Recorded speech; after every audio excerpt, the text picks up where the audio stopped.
ପଢିବା କେତେ ଜଣ ପଢିବ ହାତ ଦେଖିଲ କେତେ ଜଣ ଖେଳିବ ହାତ ଦେଖିଲ ତାହେଲେ ଆମେ ଯଦି ଆକ୍ଟିଭିଟି କରିବା ବୁଝିଲ ତାହେଲେ କ'ଣ ଆକ୍ଟିଭିଟି କରିବା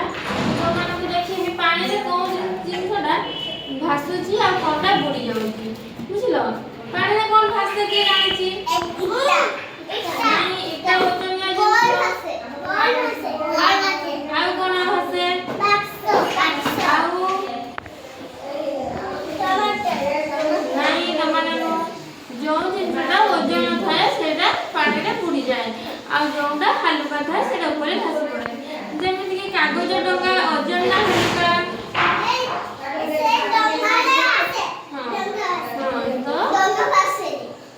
ଡଙ୍ଗାଟା ଭାସିବ ପରେ ସେଟା ହାଲୁକା ଜିନିଷ କାଗଜ ଏଟା ଭାସିବ ଆଉ ପ୍ଲାଷ୍ଟିକ ବଲ୍ ଶୁଣ ପ୍ଲାଷ୍ଟିକ ବଲ୍ଟା ସେଟା ଭାସିବ ଆଉ ବୁଡ଼ିଯିବ କ'ଣ ପଥର ଲୁହା ଆଉ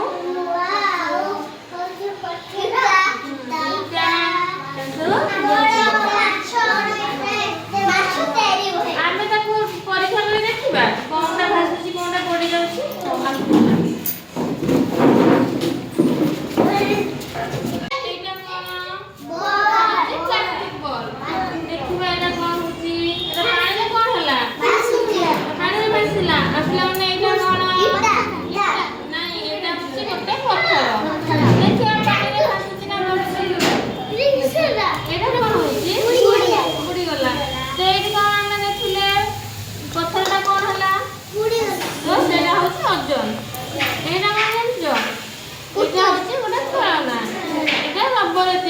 ଆମେ ଦେଖିବା ବୁଡୁଛି ନା ଭାସୁଛି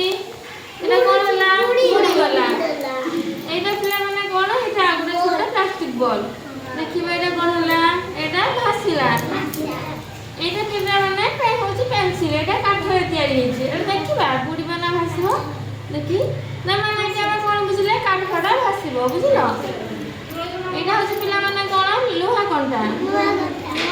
ଦେଖି ଲୁହା ପକେଇବା ଲୁହାଟା କ'ଣ ହେଲା ପିଲାମାନେ ଏଠୁ କ'ଣ ଶିଖିଲ ଯେତିକି ହାଲୁକା ଜିନିଷ ସେସବୁ ଭାସିବ ଯେମିତି କାଗଜରେ ତିଆରି ଡଙ୍ଗା ପ୍ଲାଷ୍ଟିକ ବଲ୍ କାଠ ଆଉ ଲୁହା ଆଉ